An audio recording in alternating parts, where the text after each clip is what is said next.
Invitamos a, empezar a prestar atención a lo que se viene, que está bueno. Esta charla, mesa, conversatorio, se llama Danza, Organización y Acción Política, desde el rol de bailarines, artistas y gestores como trabajadores de la cultura. Van a participar de la misma Federico Fernández, que es el primer bailarín del Teatro Colón y director de la compañía Buenos Aires Ballet. Por otro lado va a estar Catalina Lescano, que es asesora de danza y artes performáticas de la Subsecretaría de Gestión de Espacios y Proyectos Especiales. Y por otra parte va a estar Verónica Rodríguez, que es parte de Revista Inquieta, de Cobay, obviamente, gestora cultural, docente, bailarina, que ella va a tomar un poco la posta para coordinar la mesa. Y no sé si... va a estar Adrián Polsico, secretario de Extensión de la Facultad de Humanidades y Artes. ¿Sí? Aplausos.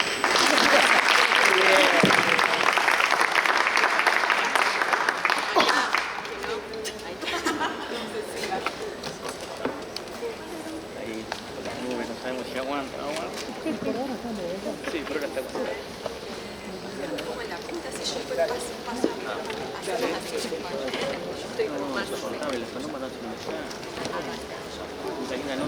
bueno, ¿se escucha? ¿Se escucha así? No, no se escucha. A mí me gusta hablar con micrófono. A mí me gusta hablar con micrófono. Cada uno habla como quiere. Libertad libre. Exacto. No, y además... No, la cámara dice que mejor con el micrófono. Pero bueno.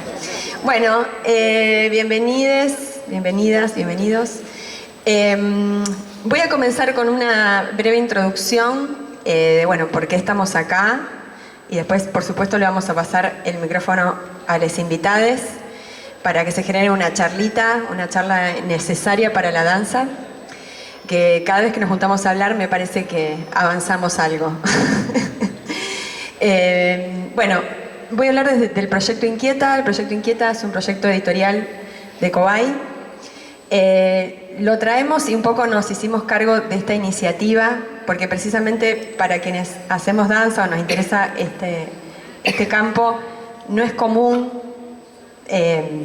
producir desde la palabra y tampoco desde la palabra escrita. Entonces, la revista para nosotros no es solamente una revista, un medio, un espacio de difusión, sino que es un espacio, y acá creo que es el punto de esta mesa, de construcción y de organización.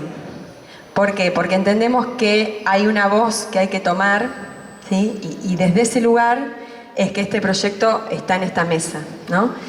El sentido de esta mesa es que hablemos de procesos de organización en danza, de las vinculaciones, los procesos, las tensiones que hay con la participación política dentro de los ámbitos, de los diferentes ámbitos desde donde participan los invitados de esta mesa, algunos más vinculados a construcción de políticas públicas, otros más vinculados a los propios espacios institucionales donde se desempeña, por ejemplo, un ballet, una compañía independiente, un espacio estatal vinculado a la capital federal o provincia de Buenos Aires o a una entidad nacional, digamos, un poco hay muchas esferas y entendemos que desde esos lugares suceden diferentes situaciones, pero también creemos que hay mucho en común con respecto a el lugar que la danza tiene que empezar a ocupar por los propios hacedores. Entonces, la revista, vuelvo con esto, desde este lugar, desde esta convocatoria de la danza, la organización y la acción política, es un proyecto que se enmarca en esa línea. Es un proyecto que además intenta posicionarse desde una voz también, una voz que no es la voz de la capital, que sucede en una ciudad del país, y creo que eso también es un dato importante,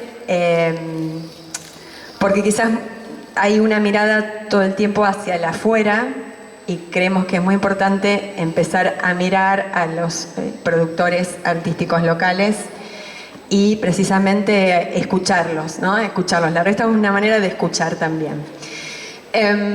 Por eso entendemos que desde Cobay este es un proyecto muy político, todos lo son, pero este es precisamente un proyecto explícitamente enmarcado en conectar con el otro, ¿sí? En conectar, en decir, en vincularnos y también en propiciar eso, un espacio propio para el hacer y que precisamente trascienda las fronteras de lo local.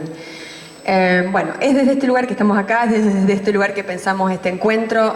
A lo largo de los 17 números de la revista que empezó en el 2010, hemos intentado precisamente generar debates. Ahora es una oportunidad en vivo. Y bueno, yo voy a ya pasar el micrófono para que cada uno pueda, a partir de estos ejes, situarse, ¿no? Desde dónde hablan y, bueno, contarnos un poco qué podemos charlar.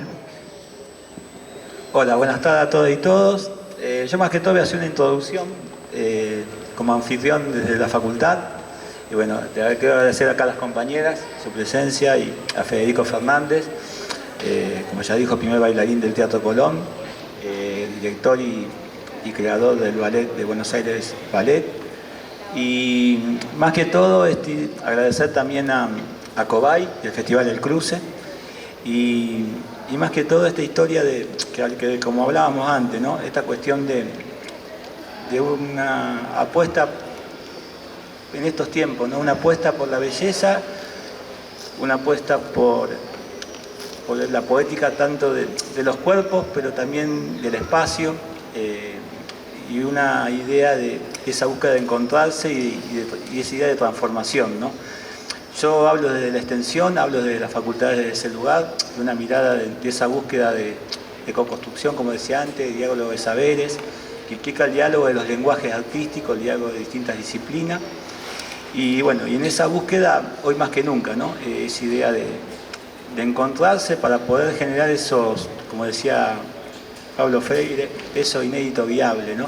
Esta idea de buscar esos horizontes comunes que nos acerquen y que nos permitan transformar. Así que bueno, quería más que todo eso, la firma de este convenio y la posibilidad de este encuentro de hoy acá va por ahí, y también agradecer a los que hicieron posible esto, a Alejandro Maceliot, gestor cultural, que a partir de él conocí a Federico Fernández y tuvimos la oportunidad de que hoy esté acá.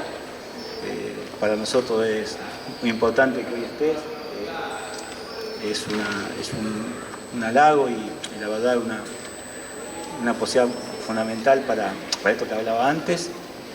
Y por otro lado, agradecer al equipo de la Secretaría de Extensión, a Marianela especialmente, que fue la que hizo posible todas las articulaciones y fue armando toda esta red que hoy se materializa en esta experiencia de estar acá hoy. Así que bueno, eso. Le paso la palabra a los compañeros y más que todo agradecido a Federico y a las compañeras y a Cobay y al Festival Internacional del Cruce. Bueno, no me queda otra. Ya te nombró mucho. Bueno, el micrófono no es lo mío, pero me obligaron. ¿Por dónde empiezo? Pertenezco a una institución pública, soy bailarín del Teatro Colón, que depende totalmente de la ciudad de Buenos Aires. Un teatro sumamente conocido, importante y complejo, que depende directamente de las políticas culturales de la ciudad de Buenos Aires o de las no políticas culturales de la ciudad de Buenos Aires. Un teatro que tiene un presupuesto de 5.000 millones de pesos anuales, que equivale a el 40% de toda la cultura de la ciudad de Buenos Aires. Si bien equivale eso, no sale directamente del presupuesto de cultura, sino de Hacienda, porque es autárquico. Esos fondos solamente los ve y los recibe el ciudadano de la ciudad, el que puede, ¿sí? Todo lo que se produce en el Teatro Colón lo ve un grupo de ciudadanos que es el histórico de la ciudad, el que hereda un apellido o heredó un abono, un palco, o simplemente queda bien ir al Teatro Colón y va y disfruta o no de una función.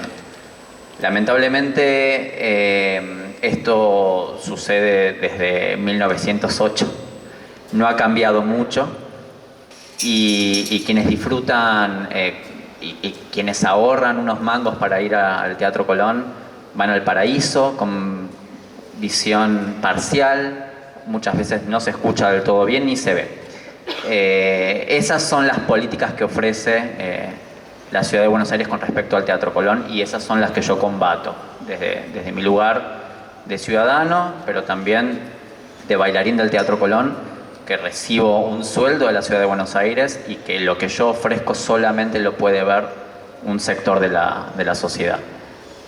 Muchas veces nos hemos sentido o nos sentimos bufones de un grupo, casi yendo a épocas medievales, y es un poco triste. Nos dicen, se está viniendo la lluvia, yo avisé, nos dicen que no importa a qué público le bailemos. Yo no estoy de acuerdo con eso, para nada. No creo que todo el público sea igual.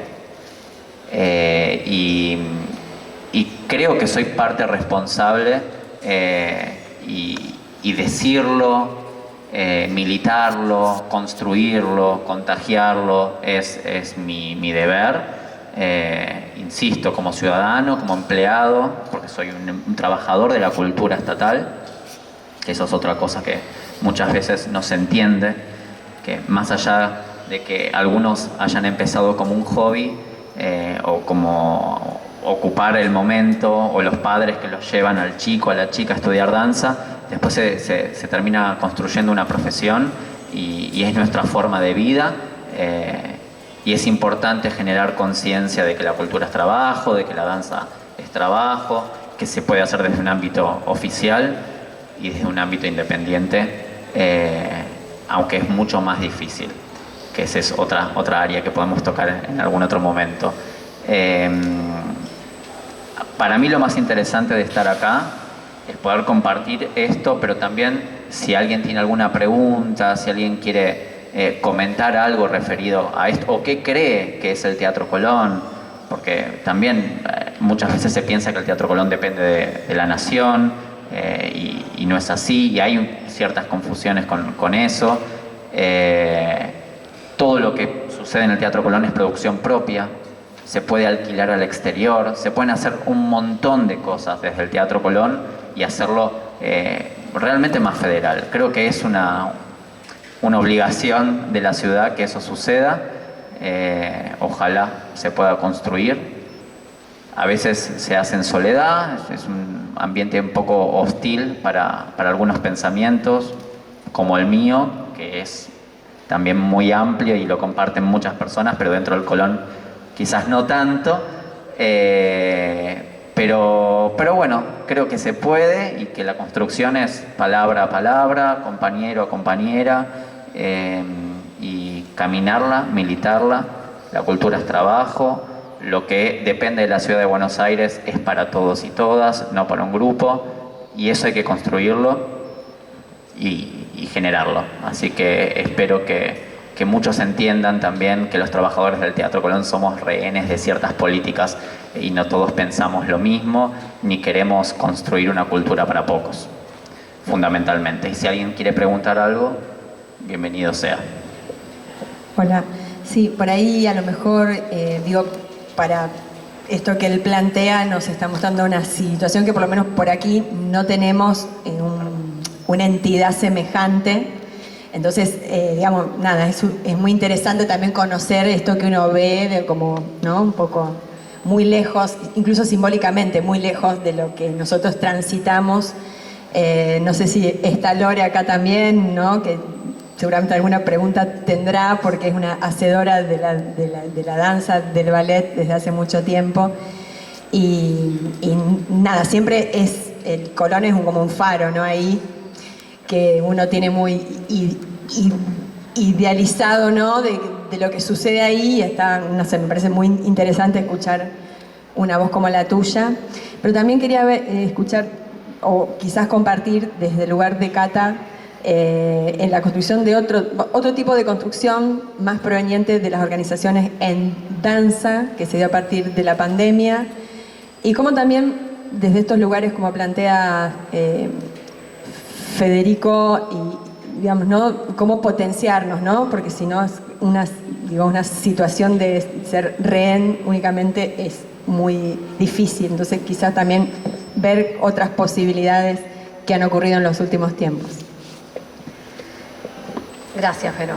Sí, mi nombre es Catalina Lescano y soy asesora en danza y artes performáticas de la Subsecretaría de Gestión de Espacios y Proyectos Especiales del Ministerio de Cultura de Nación. En marzo del 2021 fui convocada desde la Subsecretaría, que contiene al Parque de Arte, Ciencia y Tecnología Tecnópolis, Centro Cultural Kirchner y ahora también el Centro Cultural Borges, a diseñar en principio una convocatoria para Tecnópolis. Recuerden que marzo 2021 todavía estábamos en el confinamiento y entendíamos que Tecnópolis podía ser un buen punto de partida para generar una convocatoria abierta a los sectores de las danzas. En principio, a emplazar obras, ¿no? Esa fue un poco la propuesta inicial, ya que tenía tanto espacios abiertos como espacios cerrados. Para quienes no conocen, Tecnópolis es un parque de 50 hectáreas que tiene modalidad de parque abierto y parque cerrado. Está abierto históricamente, cuando pertenecía a Presidencia, se creaba una muestra, una mega muestra, que duraba desde vacaciones de invierno hasta octubre. Y desde esta gestión es parte del Ministerio de Cultura y se inauguraron los atardeceres, que incluyó también una perspectiva nueva de muchísimo más encuentro con los artistas y un espacio mucho más importante que se le empezó a dar a la programación artística, más allá de que también se sostiene como un espacio de difusión, encuentro e interactividad con la ciencia y la tecnología. En ese momento tuve la oportunidad de conversar y de ser escuchada por Martín Bonavetti, el subsecretario, y por María Rosenfeld, que es la directora del parque, y les propuse algo mucho más ambicioso y desafiante, que era crear un programa para las danzas, ya que después de 2 años encerradas, con tantas dificultades, solo una convocatoria abierta iba a ser demasiado poco. Y luego de muchas conversaciones fuimos encontrándole la forma finalmente a este programa, que es coordinado y sostenido por un equipo de 7 personas, que se llama Danza en Tecnópolis. No sé si alguna vez escucharon hablar del programa Danza en Tecnópolis, que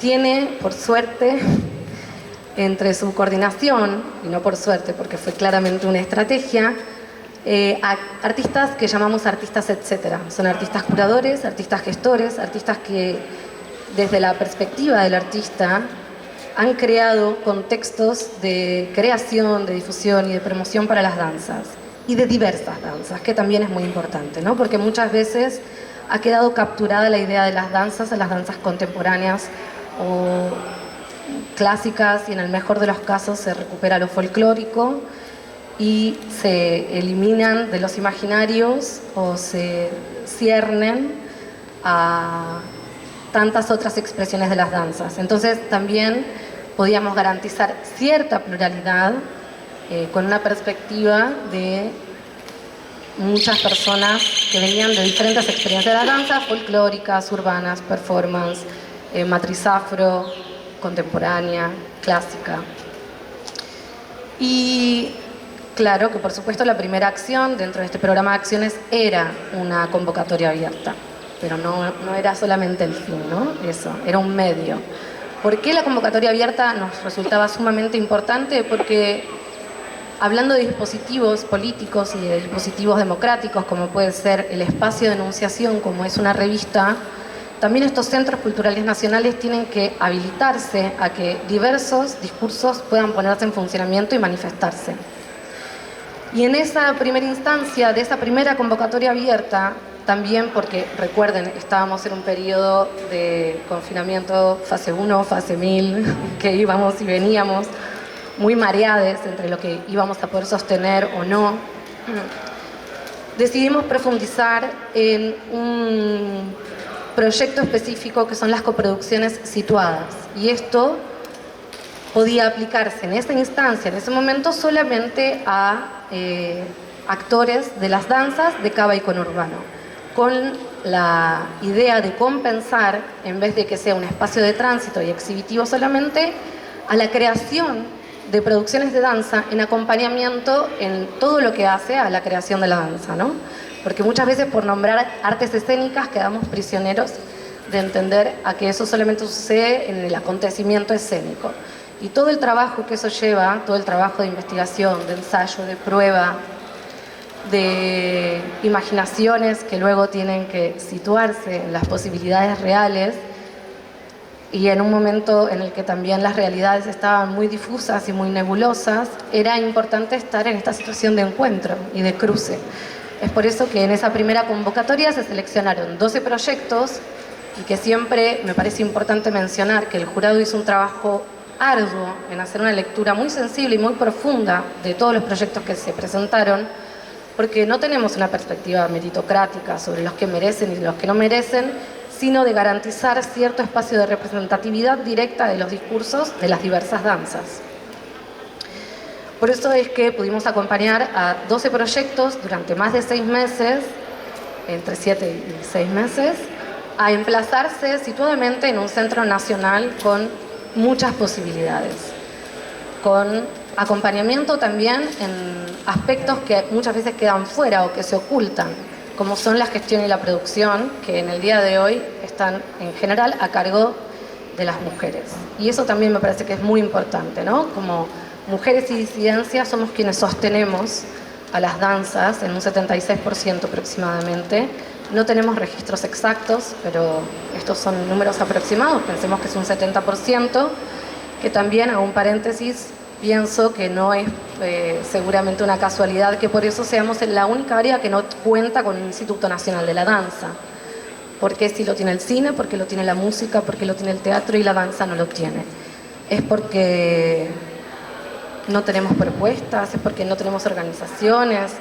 No, claro que sí las tenemos, claro que sí nos organizamos. También es cierto que nuestras organizaciones son mucho más frágiles y vulnerables, porque también somos las que atendemos al trabajo doméstico, a las tareas de cuidado, etcétera, etcétera, etcétera. Hablo de todo esto porque me parece que es fundamental situarnos en la situación de la danza, en la situación del país y en la situación de las posibilidades de los centros culturales nacionales. Agrego también para Federico que si quiere también tomar la palabra nuevamente, porque bueno, estamos hablando de precisamente una institución y un programa, pero claramente no tenemos una ley de base, una legislación nacional que ampare, que dé lugar y que fomente la producción artística en danza y que contenga también a los trabajadores, ¿no? O sea, no solamente el campo de la producción artística, sino el campo laboral, ¿no? Son como dos cuestiones ahí bastante complejas y que, bueno, cada institución va generando también, me imagino, distintos procesos de empoderamiento o no, de tensión o no, para precisamente, bueno, lidiar con esto.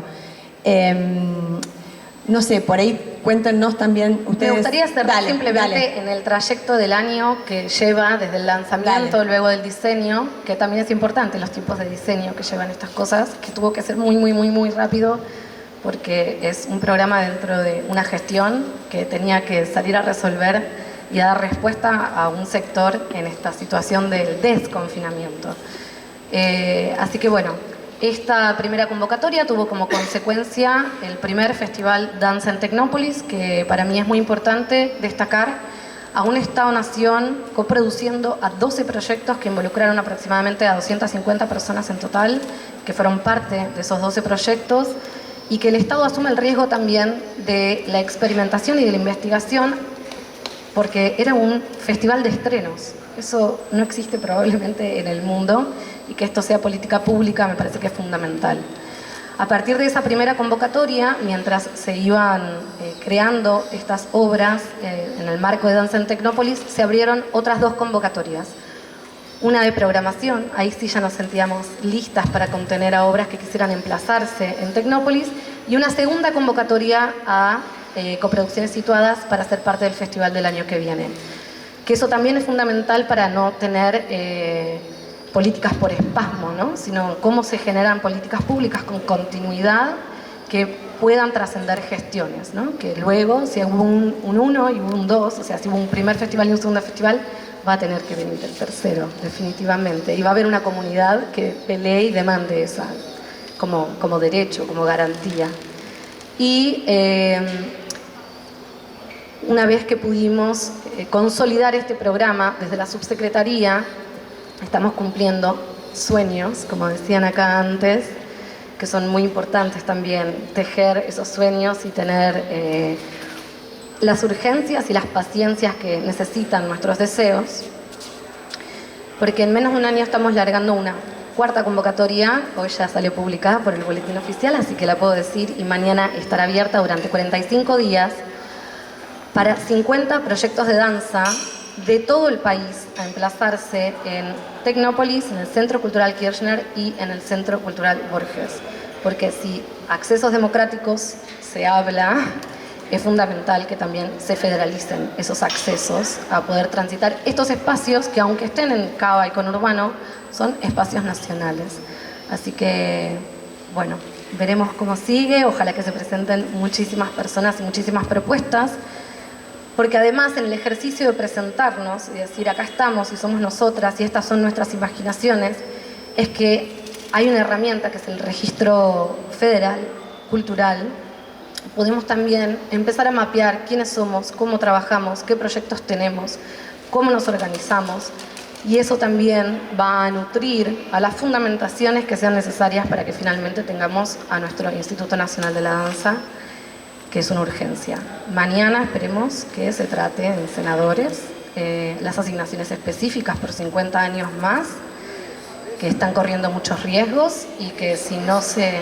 Esa era me empecé a poner nervioso, porque esa es la pregunta obligada sobre la soberanía cultural. Exactamente. Si no, todo lo que vos estás hablando a nivel de cualquier órbita del Estado, desaparecemos. Exactamente. El Instituto Nacional... Y eso hoy está en manos del Congreso. Y si los senadores no se ponen de acuerdo, van a desaparecer y va a ocurrir lo que se está llamando el apagón cultural. Ojalá, porque si no, no vamos a llegar nunca a tener el Instituto. Exactamente. Va a desaparecer el CAA, el INT, más todo el apoyo que es sobre las bibliotecas populares. Cine, sí. Sí, eso... obligatoria y urgente. Totalmente. Es urgente y es mañana, porque no quedan muchas sesiones. Porque si vos no lo decías, yo leo bastante las noticias, pero se me pasó que hoy lo está tratando diputado. Mañana. O sea, hoy se están concentrando los colectivos en el Congreso. Es muy importante, hablando también de participación democrática y de participación ciudadana, hacernos cargo de la responsabilidad que implica para nosotras que somos actoras, actores de la cultura, hacer la presión social necesaria para que se pongan de acuerdo en el Congreso para no vaciar de cultura a este país.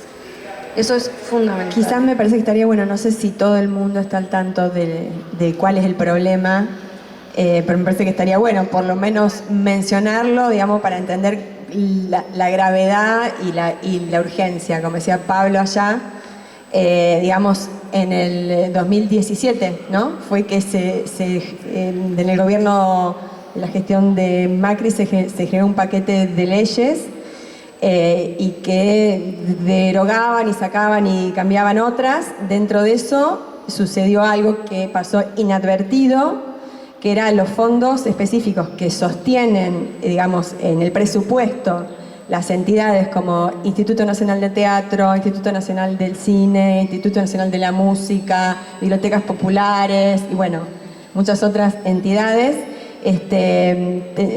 Se ponía una prórroga de 4 años, de 5, que se cumplirían ahora el 31 de diciembre, donde ese impuesto que subsidiaba, digamos, sostenía estos espacios, estos proyectos, estas políticas, digamos, caducaban, ¿sí?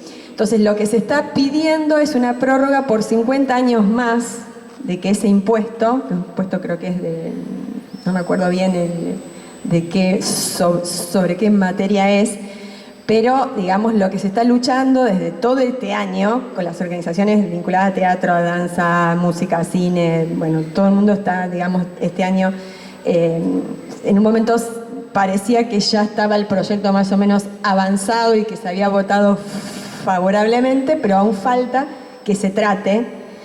Y esto es, digamos, es muy grave, digamos. ¿Por qué? Porque se desfinancian los institutos que, hablando de la idea de tener una ley de danza, parecía absurdo ahora estar pidiendo una ley de danza, pero sí no tenemos que dejar de pedirlo, aunque sea este el contexto, y precisamente sumarnos a la lucha con los demás grupos de organización que haya. Porque aunque no tengamos ley, un poco lo que planteaba Cata, un poco lo que trae Federico es ponerla en práctica. Ponerla en práctica precisamente es construirla participando en los espacios que sean. Entonces me parece que en ese sentido, tanto lo que plantea Nación con esta, digamos, aparición de la danza un poco más federal, a lo que veníamos pasando o entendiendo que pasaba en otros lugares, es muy importante que también participemos en estas convocatorias, las difundamos, las critiquemos, las debatamos, porque creo que ahí es donde uno empieza a ejercer ese sujeto de una ley, ¿no? Porque si no es una ley escrita, y puede estar o no, y quizás no va a estar, pero sí la podemos empezar a practicar, ¿no? Paso para que tenga 2 micrófonos. Lo que quieran. ¿Por dónde? Bueno, ¿querés seguir con lo que venías? Sí. Pero si alguien quiere preguntar algo, me parece interesante poder responder o intentar responder alguna cuestión. Si alguien tiene alguna cuestión. Igual nadie levantó la mano, pero... Si no, les ponemos el micrófono. Bueno, sigo un poco con el tema entonces. Yo tengo una pregunta. Sí. Cuando hablaban de federalización me pareció sumamente importante. A ver, vení porque no se escucha nada. Vení porque no se escucha para tanto. No, igual escucha. ¿Ah, sí? ¿La escuchás? Yo tengo una buena... Sí, yo no te escucho, pero... ¿Qué pasa una vez que están registrados, enumerados, convocados, incorporados en ese gran registro federal y todo después se hace en Buenos Aires? ¿Qué pasa? ¿Después no circula por el resto del país todo eso? Bien, me parece excelente la pregunta. Yo soy asesora de danza y artes performáticas de la subsecretaría que contiene a Tecnópolis, Centro Cultural Kirchner y Centro Cultural Borges. ¿Es un problema que estos espacios estén en Cava y conurbano? Sí. Yo creo que cada provincia debería tener su Centro Cultural Nacional. No es una realidad en este momento. Entonces, lo que sí puedo hacer en términos de situación posible es generar un acceso federal a través de una convocatoria abierta a las danzas de todo el país. Eso es lo que hoy estamos pudiendo hacer. Dentro de lo que planteaba Vero, es fundamental exigir muchas otras cosas. Y yo me puedo poner primera en la lista porque de hecho a mí me llamaron porque yo soy militante de organizaciones culturales desde hace más de 10 años. Pertenezco a la organización Escena, Espacios Escénicos Autónomos, que son, en su fundación éramos 10 salas que estábamos trabajando en la clandestinidad y no teníamos forma de acceder a la habilitación porque post-Cromañón no existían regulaciones legales y las trabajamos muchísimo, haciendo mucho trabajo con el área parlamentaria y con los asesores parlamentarios, creando una ley para salas pequeñas, ¿no? Salas que antes eran pequeños hoteles o pensiones o ferreterías, panaderías o casas, en la que a partir de la organización pudimos crear la resolución 3707 de la 2542, que es una ley de habilitación de espacios teatrales, pero bajamos la cantidad de personas, entonces entendíamos que no nos podían pedir lo mismo que era el Gran Rex, o hicimos entender a legisladores que no podían medirnos con las mismas varas. Bien, entonces, a partir de eso también se volvió a poner en reglamento la 2147, que es una ley parecida para menos todavía, para salas aún más pequeñas. Y en esta oportunidad, cuando me convocaron a mí, me convocaron porque yo soy parte del Frente de Emergencia de la Danza, que es un frente que convoca a muchas organizaciones de danza. Dentro del frente también pertenezco a 1224, Arqueología del Futuro, u otras agrupaciones de danza, y como evidentemente soy un taladro y soy muy pesada, me tuvieron que convocar para ver qué podía proponer. Y la realidad es que desde la subsecretaría y desde Tecnópolis, que es en donde pude emplazar este primer programa, hubo muchísimo sentido de escucha. Incluso también logramos una articulación con la Secretaría de Gestión Cultural, que es una secretaría que tiene un alcance federal y federalizado, con programas que se lanzaron el año pasado, como Argentina Florece Danza, creando grandes eventos en muchas localidades, en la que además se puso un énfasis importante de no hacerlo en las capitales de las provincias, en donde se empezaron a crear algunas estrategias para que dentro de lo que yo podía programar, que en ese momento era Tecnópolis, pudiera haber articulaciones federales. Y en este sentido, por ejemplo, convocamos a diversos festivales a proponer obras que estuvieran en el radar propio de su localidad. La invitación en ese momento era que vinieran a Tecnópolis, y fue una articulación con la Secretaría de Gestión Cultural y con el Instituto Nacional del Teatro.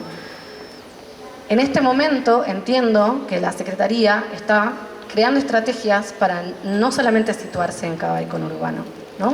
Y también es algo que empezó a pasar a partir de que se empieza a exigir eso. Y ahí también hay que hacer un relevamiento de qué espacios hay disponibles para que eso suceda.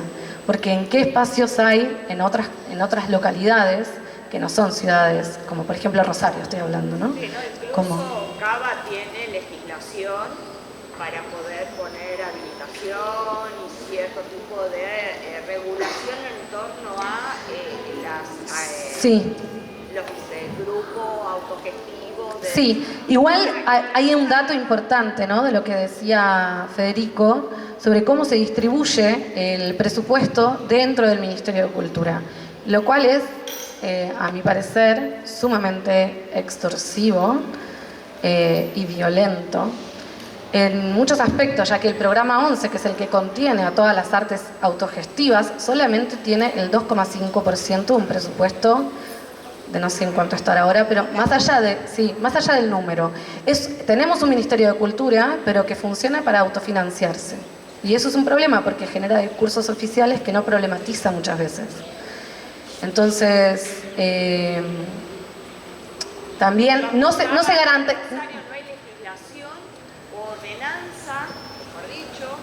Ahí ya me excede, me parece bárbaro que lo traigas, y cuando lo traten, fíjense cómo se distribuye ese presupuesto. Se presentaron proyectos de ordenanza que no pasan ni la Comisión de Cultura dentro del Consejo de la Ciudad de Rosario. Sí, esta es una lucha desde hace muchos años que vienen sosteniendo los espacios autogestivos. Bueno, Micelio, que es uno de los organizadores también del cruce de este año, también fue pandemia, ¿no? Sí, nosotros el año pasado, voy a agarrar el micrófono. Dale, Paulina. Vamos, Pau. Hola, ¿qué tal? Bueno, yo soy Paula, de vuelta.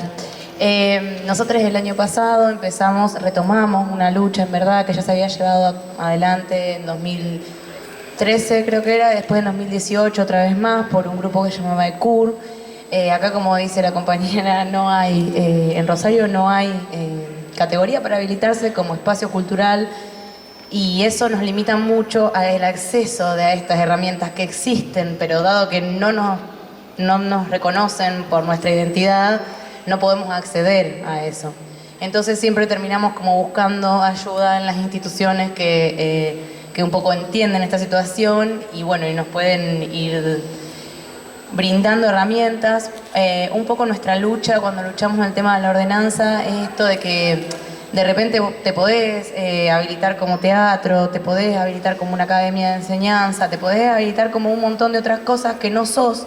Entonces, en cualquier mínimo detalle que estés haciendo lo que no corresponde a esa categoría, enseguida estás por fuera de la ley y eso es motivo de ver, de perseguir, de ir, caer con la policía y con todo.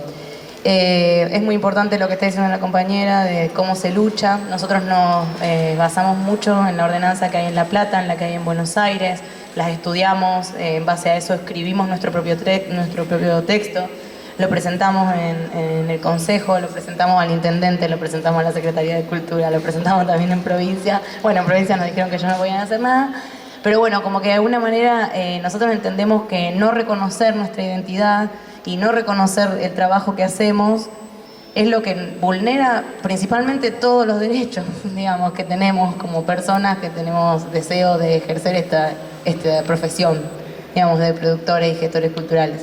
Así que bueno, está bueno estar atento a esto que está diciendo la compañera porque es la primera herramienta que hay para poder empezar a lucharlo. Así que bueno, eso un poco. Pauli, ¿querías decir? Sí, igual como que me corro del tema, pero todo está como conectado. Todo está conectado. Sí. Está conectado. No, estaba con curiosidad de tu agrupación independiente en danza clásica, porque son experiencias que en Rosario lo independiente en clásico está como, es raro, está muy atado a las academias, a los estudios privados, entonces como medio raro esa cuestión de producir independientemente obra, más allá de los entrenamientos, como si tenías ganas de compartir cómo laburás. Dale, quiero igual unas cositas antes, sí. Por eso, era muy de otra cosa. Para no separar tanto. No todo está tan bueno en Capital, ¿eh? Hay más posibilidades, está claro, está muy concentrado todo en la Capital, pero no funciona. Los recursos están y no funcionan. Yo no sé si ustedes saben que nosotros, los bailarines estables del Teatro Colón, nos jubilamos a los 65 años. No sé si lo saben, pero nos jubilamos a los 65 años. No está reglamentada la ley para poder jubilarse. Había una ley que era la 2040, 20 años de servicio, los 40, 45 años te jubilás. Yo tengo 36. Entré a los 17, 18 años, debería irme a los 40 con 2 años de gracia que le entrego al teatro y no voy a poder porque no está reglamentada la ley. ¿Y qué van a hacer conmigo? ¿Me van a sacar? No, y así pasa históricamente desde el año 94, desde que las AFJP agarraron las cajas, desapareció la caja de la Ciudad de Buenos Aires, la del Teatro Colón, nos estamos empapando, ¿no? Bueno, díganme qué quieren que haga. Me quedo acá electrocutado, sigo hasta... Corten.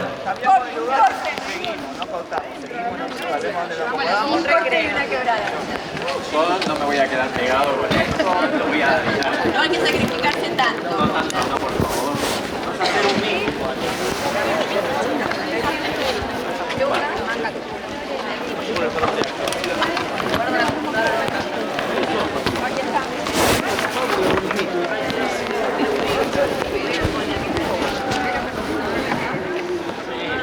No.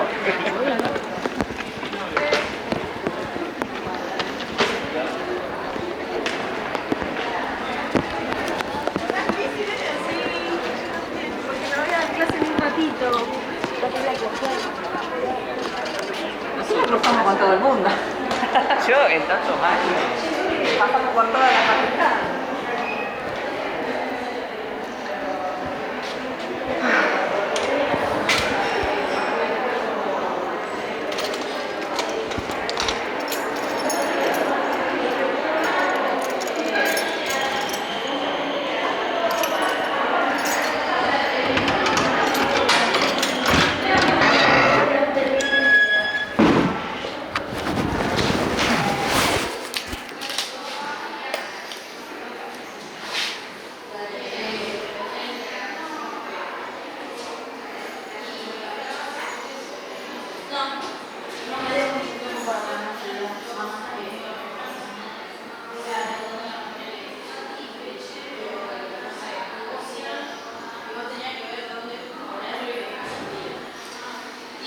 No, lo que pasa es que Puedes venir, pero yo me voy temprano, o sea, ¿qué va a hacer si ella no sabe ir a tu casa? Por eso no puede venir a mi casa.